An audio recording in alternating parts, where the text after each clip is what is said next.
Assalamualaikum semuanya. Apa kabar kalian? Semoga dalam keadaan sehat dan dilancarkan rezekinya oleh Allah. Amin ya robbal alamin. Ketika Abu Nawas membagi 5 butir telur kepada 3 orang dengan adil, memang Abu Nawas menyelesaikan suatu masalah dengan begitu nyeleneh. Namun dia selalu memberi suatu keputusan yang begitu adil.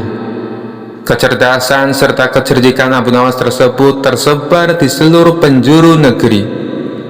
Nama Abu Nawas pun sampai ke istana hingga telinga Baginda Raja. Suatu hari Baginda Raja mengumpulkan semua menterinya di suatu acara, serta menanyakan mengenai Abu Nawas. "Adakah di antara kalian yang paham dengan Abu Nawas?" tanya Raja mengawali pembicaraan. Mendengar pertanyaan Baginda Raja, seketika itu pula seluruh menteri yang hadir berdiri sambil menundukkan kepala bertanda bahwa mereka juga mendengar nama Abu Nawas. "Apakah kalian tahu di mana Abu Nawas tinggal?" tanya Raja lagi. Kemudian salah satu menteri maju dan mengungkapkan bahwa dirinya tahu di mana Abu Nawas tinggal. "Hamba tahu tempat tinggal Abu Nawas, wahai Paduka yang mulia," kata menteri tersebut. Saat itu juga rasa penasaran Raja ingin mengetahui sosok Abu Nawas yang kian besar. Dia kemudian memerintahkan pengawal mempersiapkan kuda menuju rumah Abu Nawas. Rombongan Raja berangkat dan membuat heboh para tetangga di sekitar rumah Abu Nawas. Sementara Abu Nawas sendiri masih terlihat santai di dalam rumahnya dengan handuk masih melilit karena mau mandi. Tidak lama kemudian pengawal kerajaan beserta Raja datang. Abu Nawas langsung melilitkan handuk di kepalanya layaknya sorban. Melihat penampilan Abu Nawas yang leneh membuat Raja tidak bisa menahan tawa. "Siapa kamu?" tanya Raja kepada Abu Nawas. Kemudian salah satu pengawal kerajaan berbisik kepada Raja bahwa orang itulah yang bernama Abu Nawas. Namun Abu Nawas justru menjawab pertanyaan Raja dengan nyeleneh. "Saya ini adalah Dewa Bumi yang mulia." Mendapat jawaban itu, Raja tidak mau kalah cerdik. Kemudian meladeni dengan pertanyaan nyeleneh juga. "Jika kamu memang Dewa Bumi, tolong besarkan bentuk mata para pengawalku yang sipit ini," pinta Baginda Raja. Abu Nawas yang cerdik juga tidak mau kalah, kemudian langsung memberi jawaban yang membuat Raja kagum. "Ampun Baginda Raja, untuk membesarkan bentuk mata prajurit Baginda itu adalah tugas Dewa Langit. Saya ini Dewa Bumi dan hanya bertugas bagian pusar ke bawah. Sedangkan untuk pusar ke atas itu tugas Dewa Langit," alas Abu Nawas. Raja pun tertawa dengan jawaban itu dan mengundang Abu Nawas datang ke istananya. Begitu tiba di istana, Abu Nawas diajak masuk ke ruangan Raja, yang di situ hanya ada mereka berdua. Tidak lama kemudian datang istri Raja atau permaisuri membawa 5 butir telur. Saat itu juga terlintas di pikiran Raja untuk memberikan pertanyaan sulit kepada Abu Nawas. "Hai Abu Nawas, tolong bagi 5 butir telur ini kepada 3 orang.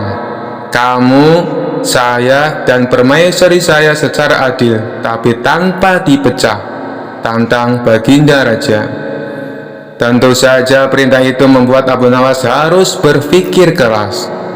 Namun karena dia sangat cerdas, perintah itu pun langsung dijalankan oleh Abu Nawas. 1 telur untuk Baginda, karena Baginda Raja sudah memiliki 2 telur. Kemudian 1 telur untuk hamba, karena hamba juga sudah punya 2 telur. Yang terakhir untuk permaisuri 3 telur, karena beliau sama sekali tidak mempunyai telur, kata Abu Nawas. Sejenak Baginda Raja terdiam. Ia masih bingung dengan maksud Abu Nawas. Tidak lama kemudian, raja menyadari maksud ucapan Abu Nawas. Dia pun langsung tertawa terbahak-bahak bersama sang permaisuri. "Kamu memang cerdas, Abu Nawas. Ini ada hadiah untukmu karena telah berhasil membuat kami terhibur," ujar Baginda Raja. Sejak saat itu, Abu Nawas selalu diundang raja untuk menemaninya sekaligus memberikan pertanyaan sulit kepada Abu Nawas. Suatu hari, raja sedang dalam suasana hati yang sangat aneh. Ia ingin menguji kecerdikan Abu Nawas sekali lagi dengan perintah yang mustahil. Sambil duduk di singgasananya, ia memanggil Abu Nawas dan berkata dengan wajah serius, "Abu Nawas, kali ini aku ingin kau melakukan tugas yang sangat spesial." Abu Nawas yang sudah terbiasa dengan perintah-perintah aneh dari raja, langsung tahu pasti akan ada sesuatu yang sulit kali ini. Tapi ia tetap tersenyum dan bertanya, "Apa perintah paduka kali ini?" Raja menatap Abu Nawas dengan tatapan tajam dan berkata, "Aku ingin kau mencari pohon yang bisa berbicara. Bawa pohon itu ke istana dan buktikan bahwa ia bisa berbicara." Abu Nawas terdiam sejenak, lalu tertawa kecil di dalam hati. Ia tahu bahwa tugas ini mustahil dilakukan. Namun, ia tidak ingin mengecewakan raja. Jadi, ia memutuskan untuk menerima tantangan ini dengan cara yang cerdik. "Baiklah, paduka," kata Abu Nawas sambil tersenyum. "Berikan aku waktu seminggu, dan aku akan mencari pohon yang bisa berbicara." Raja mengangguk setuju, meski dalam hati merasa yakin Abu Nawas tidak akan bisa menyelesaikan tugas ini. Selama seminggu, Abu Nawas berpikir keras mencari cara untuk menyelesaikan tugas tersebut. Ia berjalan-jalan di sekitar hutan, mengamati pohon-pohon, dan akhirnya mendapatkan ide cemerlang. Setelah seminggu, Abu Nawas kembali ke istana dengan wajah penuh percaya diri. Raja yang penasaran langsung bertanya, "Bagaimana, Abu Nawas? Apakah kau menemukan pohon yang bisa berbicara?" Abu Nawas tersenyum dan menjawab, "Tentu saja, paduka.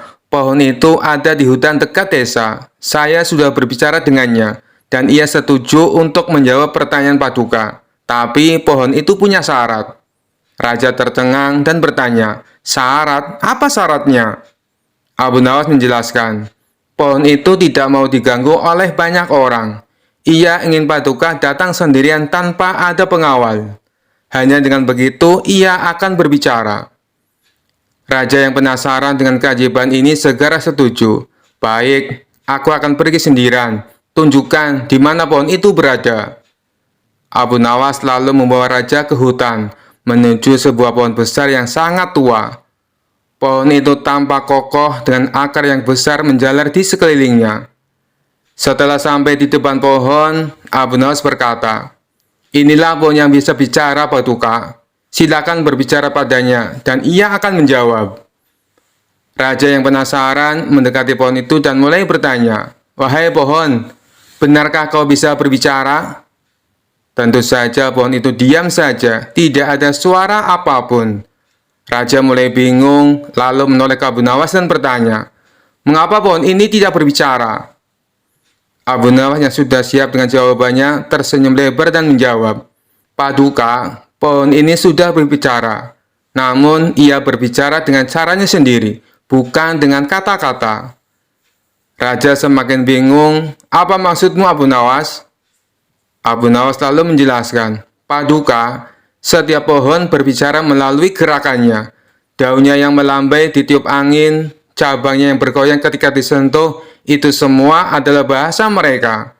Pohon ini tadi sudah menyapa paduka dengan anggukan dahan dan hembusan angin. Bukankah itu tanda ia merespon kehadiran paduka?"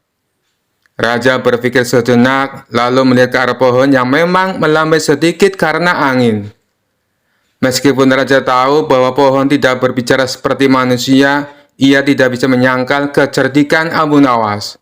"Abu Nawas, kau memang luar biasa," kata raja sambil tertawa. "Aku tidak menyangka kau bisa menemukan jawaban untuk tugas ini.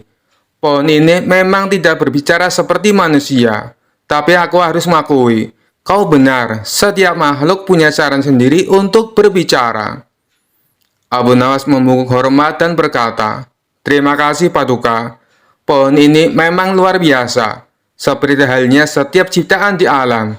Mereka semua berbicara, hanya saja kita yang harus mendengarkan dengan cara yang berbeda." Raja puas dengan jawaban itu, dan sejak itu ia tidak pernah lagi meragukan kecerdikan Abu Nawas. Meskipun perintah-perintah ia berikan selalu di luar akal sehat. Dan tentu saja orang-orang di istana kembali tertawa, karena Abu Nawas lagi-lagi berhasil mengatasi tantangan yang mustahil dengan cara yang kocak dan cerdas. Sekian dulu perjumpaan kita kali ini. Sampai bertemu lagi di kisah-kisah selanjutnya. Terima kasih yang sudah subscribe dan setia menonton channel ini. Wassalamualaikum warahmatullahi wabarakatuh.